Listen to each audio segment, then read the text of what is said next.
अस्सलाम वालेकुम and welcome to tonight with Najam Sethi. मैं हूं मुनीब फारूक और मेरे साथ मौजूद हैं नजम सेठी साहब। नाज़रीन, सदर आसिफ अली जरदारी इस वक्त लाहौर में मौजूद हैं। उनके पहले भी दौरे हुए हैं, जिस तरह से वो कराची में मौजूद थे, बलोचिस्तान गए और वहाँ पर तकरीबन अभी तक 3 असेंबलीज से उनके हक में करारदाद मंजूर कर ली गई है। उनकी क़यादत पर एतमाद का इजहार किया गया है। सदर आसिफ अली जरदारी तकरीबन 7 रोज़ा दौरे पर लाहौर पहुंचे हैं और उनकी जो मसरूफियात हैं वो काफ़ी हद तक देखा जाए तो वो गवर्नर हाउस में ही मौजूद थे। आज उन्होंने मज़ार इकबाल पर भी हाज़िरी दी और पंजाब हुकूमत की तरफ से मुख्तलिफ और मुतज़ाद बयानात सामने आ रहे हैं। और अगर देखा जाए तो इस वक्त जो पंजाब हुकूमत के लीडर हैं इनके जनाब शहबाज शरीफ साहब, वो इस वक्त मुल्क में मौजूद नहीं हैं और उनके वज़ीर कानून राना सनाउल्लाह ये कहते हैं कि अगर सदर आसिफ अली जरदारी अपने इस दौरे के बारे में पहले मुतला करते तो शहबाज शरीफ साहब शायद अपना दौरा जो है उसको मौखर भी कर सकते थे, वो पंजाब में मौजूद हो सकते थे। एक सवाल ये पैदा होता है कि क्या आसिफ अली जरदारी साहब इस वक्त बहैसियत सदर पाकिस्तान पंजाब में तशरीफ़ लाए हैं या वो एज अ पार्टी को चेयरपर्सन आए हैं? इस बात के ऊपर आज हम डिस्कशन करेंगे। जो बयानात दिए जा रहे हैं पाकिस्तान पीपल्स पार्टी के रहनुमाओं के हवाले से, वो जिस तरह से बयानबाजी कर रहे हैं, पाकिस्तान मुस्लिम लीग नवाज के लोग जिस तरह से बयानबाजी कर रहे हैं, और एक और बात जो बड़ी इंपॉर्टेंट है वो ये भी है कि कहा जा रहा है कि ये जो महज बयानबाजी है इन दोनों जमातों की, ये किसी तरह की नूरा कुश्ती है। तो क्या ये वाकई नूरा कुश्ती है? किस लीडर को किसने लॉन्च किया है?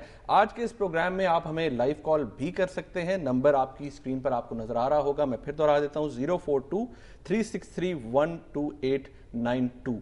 सेठी साहब से गुफ्तगू का आगाज करते हैं। सेठी साहब, सबसे पहले तो ये कि आसिफ अली जरदारी साहब आ गए हैं पंजाब में और बड़ी उम्मीदें लेके आए होंगे, जाहिर बात है। सबसे पहले वो उम्मीदें किस किस्म की लेकर आए हैं, क्यों आए हैं पंजाब में? ये दौरे उन्होंने सिंध के कर लिए, बलोचिस्तान कर लिए, कुछ सिंधी टोपी सिंध कार्ड की भी बात होगी, अब पंजाब में आके तकरीर भी पंजाबी में कर ली, तो क्या चाहते हैं जरदारी साहब? नहीं, देखिए, ये कोई नई बात तो नहीं। आपको याद होगा पिछले हफ्ते हमने कहा था कि वो आ रहे हैं और उनका इरादा है, और हमने एक्सप्लेन किया था कि ये एक स्ट्रेटजी के तहत कुछ लोगों ने उन पर इल्ज़ाम लगाया था कि जी ये तो बंकर में बैठे रहते हैं सारा दिन, प्रेसिडेंसी से बाहर नहीं निकलते, डरू हैं, हर किस्म के इल्ज़ाम लगे और आवाम से कट चुके हैं और दूर हो चुके हैं, इन्हें पता ही नहीं दुनिया में क्या हो रहा है।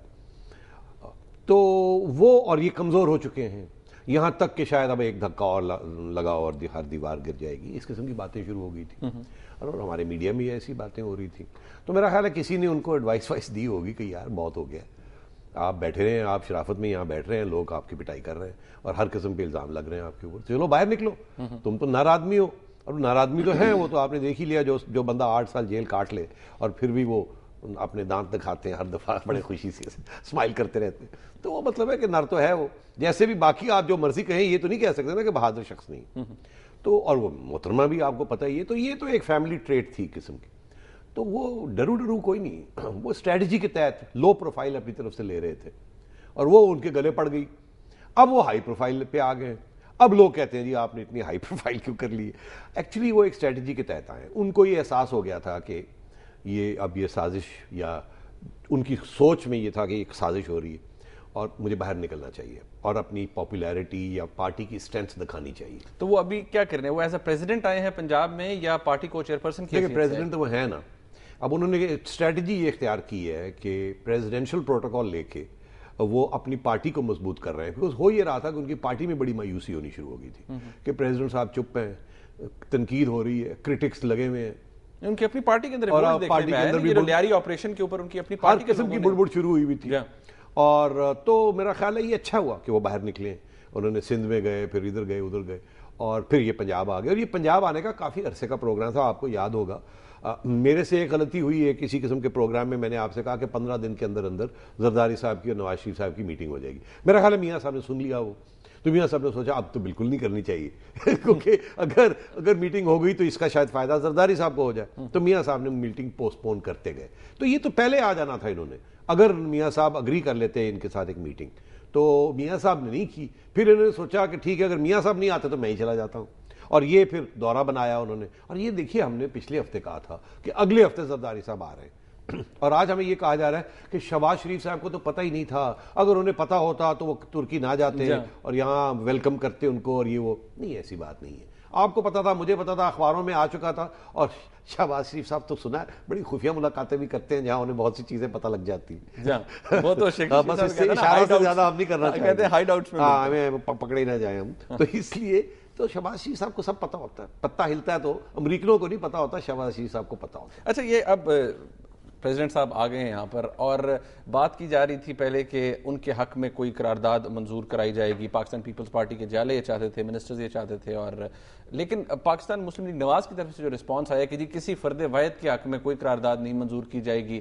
हम सिस्टम के हक में हैं, डेमोक्रेसी के हक में हैं। जरदारी साहब को मेरे ख्याल में वो सपोर्ट तो कहीं मिलती नजर नहीं आती पंजाब में। नहीं, ये इनको मिलनी भी नहीं थी। इनका ये ख्याल था कि यहाँ आएंगे, प्यार मोहब्बत का इजहार करेंगे, कहेंगे जी हम 17th अमेंडमेंट खत्म कर रहे हैं, चले अभी मुकमुका करें, डील हो गई, जब्तियां हो गई, हाँ वो हो के उसके बाद चले हमारे लिए एक सपोर्ट भी कर दें, हम उसको टाई अप कर लेते हैं, उधर वहां अनाउंसमेंट हो जाती है। हालात इतने बिगड़ गए हैं कि कोई जरदारी साहब से मिलना ही नहीं चाह रहा ना। आप देखें, नवाज शरीफ साहब चले गए, शहबाज शरीफ साहब चले गए, और मिनिस्टर्स को वो रिप्रेजेंटेटिव बना गए। या ये भी एक बात है, आपका मतलब ये पंजाब गवर्नमेंट से कोई नहीं मिला, पंजाब गवर्नमेंट से कोई मिलना नहीं चाहता। वो जाहिर है ना। देखिए ना, मियां साहब ने एक फैसला ये किया था कि अब जरदारी साहब को ऑन डिफेंसिव रखना है, अब ज्यादा करीब नहीं जाना, जब तक ये वो अमेंडमेंट की तरफ फाइनल नहीं होता कुछ। वहां उन्होंने कमेटी बैठाई हुई है। आज मेरा ख्याल है आज एक फैसला, एक बहुत अहम फैसला भी उस कमेटी ने कर दिया, इस्लामाबाद हाई कोर्ट के हवाले से कि जी, और एक और भी फैसला आर्टिकल 243 में उन्होंने कहा है जी कि पावर्स जो है वो दोबारा प्राइम मिनिस्टर के पास चली जाएगी, सर्विसेज चीफ को अपॉइंट करें। तो देखिए ना, वो जो सारी तरमीम की जो बात हो रही थी 17th अमेंडमेंट में है क्या, एक तो ये है ना कि आप हुकूमत को की छुट्टी करा सकते हैं प्रेसिडेंट साहब, और मैं कब से कह रहा हूं कि प्रेसिडेंट साहब अपनी हुकूमत की क्यों छुट्टी कराएंगे। और चले अगर किसी की करा भी देते हैं तो सुप्रीम कोर्ट जिस तरीके से आज कॉन्स्टिट्यूटेड है और जो परसेप्शन है, वो सुप्रीम कोर्ट तो 15 दिन नहीं प्रेसिडेंट साहब के ऑर्डर को रहने देगा, ठीक है ना। तो वो अगर प्रेसिडेंट साहब किसी आज नए इलेक्शन हो जाते हैं, नवाज शरीफ साहब की गवर्नमेंट आ जाती, ठीक, जरदारी साहब प्रेसिडेंसी में बैठे हुए, 58(2) भी इनके पास है, ये दिल करता है रात को उनको चलो जी छुट्टी करा दो नवाज शरीफ की, करा देंगे, ठीक है, with in 48 hours supreme court restore करते तो मतलब है ऐसी। तो अगर सुप्रीम कोर्ट रिस्टोर कर देता है तो ये पावर क्या है, जीरो पावर है ना। इनफैक्ट ये तो गले पड़ जाएगा ना, अगर रिस्टोर हो गया तो जरदारी साहब की छुट्टी हो जाएगी ना उसके बाद। अगर इतने हालात, अगर वाकई जिस तरह आप कह रहे हैं इतने हालात ना हो मतलब, तो फिर क्या वजह, इतना गैप क्यों आ गया है? मैं आपसे कह रहा था कि ये जो आज इस्लामाबाद में हुआ है ना, कि ये presidential powers to appoint army chief and other chiefs, ये उन्होंने अग्रीमेंट हो गई, तो ये पहले से तय हुआ था कि प्रेसिडेंट साहब जब पंजाब जाएंगे तो कुछ ना कुछ हम देंगे ताकि मियां साहब जरा खुश हो जाएं कि चलो एक तो हुआ, 50% तो हो गया ना, 50% रह गया ना 58(2) भी, उसके ऊपर भी अमेंडमेंट वो भी किसी न किसी स्टेज पे आया। तो ये एक जिसे कहते हैं ना एक पत्ता चला था, मगर मियां साहब ने कहा आप पत्ते चलते जाए, मैं तो चीन जा रहा हूं।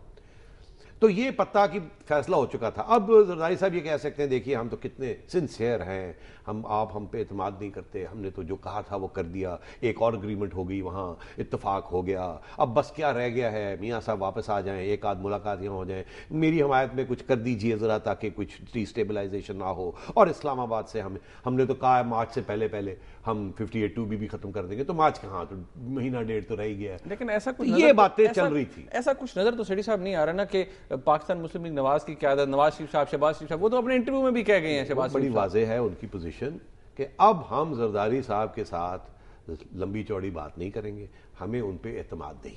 इसीलिए जरदारी साहब ने कहा ना, अरे भाई मेरे पे एतमाद नहीं है तो मेरे पीएम पे कर लो। और यहां तक कि वो खुद कहते हैं कि हमारे जरदारी साहब पे एतमाद नहीं है, पीएम पे है। तो भाई अगर पीएम पे है तो ठीक है, वो मतलब ये है कि अगर कल पीएम यहां आ जाए और वो कहें मैं रायगंज जा रहा हूं, तो वहां कोई रिसीव करने के लिए होगा। मगर अब जरदारी साहब अगर कह दें कि मैं कल रायगंज आ रहा हूं, तो वहां तो है ही कोई नहीं आज। आप मेरी बात समझ रहे हैं ना। तो ये एक तरीका होता है। मुझे याद है ये जो सिस्टम है ना कि जी अगर किसी चीज को अवॉइड करना हो या जवाब ना देना हो या किसी को मिलना ना हो, तो हमारे यहाँ एक ट्रेडिशन बनी हुई है, मतलब 50-100 साल से, कि वो लोग इधर उधर हो जाते हैं मुल्क से। और ये मैं फिर ये कहूंगा, मुझे मेरे वो ANP के दोस्त पसंद नहीं करेंगे ये बात, मगर जो मास्टर थे ना इस चीज के, वो खान अब्दुल वली खान थे। अच्छा। मुझे याद है बचपन में कि खान अब्दुल वली खान जब भी कोई मसला आता था ना जिसपे कुछ टेढ़ी चीज होती थी, फटाक उठ के मेडिकल रीजन के लिए लंदन चले जाते। वली साहब भी जाते हैं। इसके हवाले से हम बात करेंगे। नाज़रीन, एक ब्रेक लेनी है यहाँ पर, आप लाइव कॉल्स कर सकते हैं इस प्रोग्राम के अंदर। ब्रेक के बाद आपकी खिदमत में दोबारा हाजिर होते हैं।